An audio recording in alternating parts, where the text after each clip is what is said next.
মা, আরে যে মা 10 মাস 10 দিন তার গর্ভে লালন করে সন্তানকে জন্ম দিয়েছিল, সেই মাই 30 বছর পর তার তার সুঠাম যুবককে মেরে ফেলতে চাইছে।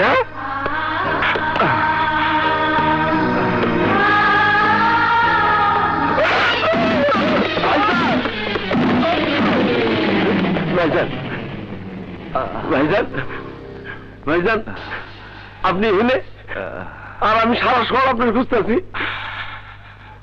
কে আপনি? কিসের জন্য আমাকে খুঁজছেন?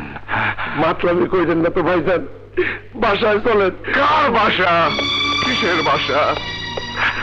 যে বাসায় হৃদয় নামের একটা লাশ থাকে, সেই বাসা? কার লাশ? কিসের লাশ? আপনার মাথা কি খারাপ হয়েছে ভাইজান? আমি বেঁচে নেই রে শরীফ, আমি মরে গেছি। গতকাল মায়ের কথা রাখতে গিয়ে হৃদয়ের মৃত্যু হয়েছে, মৃত্যু হয়েছে। শরীফ, তুই একটা কাজ করতে পারবে? আমাকে আমাকে ধাক্কা দিয়ে ছাদ থেকে ফেলে দিতে পারবে? বুকের ভিতরে আমার এই জ্বালা সহ্য হচ্ছে না। যেদিকে তাকায় আয়নার দুটি চোখ যে আমাকে তাড়া করে ফিরছে, বারবার চিৎকার করে জিজ্ঞাসা করছে কি তার অপরাধ, What's wrong with me? তখন উত্তর দিতে পারিনি। আমি পারিনি কেন তার জীবনটাকে নষ্ট করে দিলাম।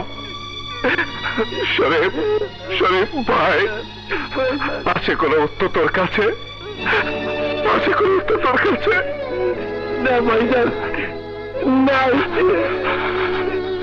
ভালোবাসা যা দেয় তার চেয়ে অনেক বেশি নেয় শরীফ। হায়না, হায়না, আমাকে তুমি ক্ষমা করে দিও।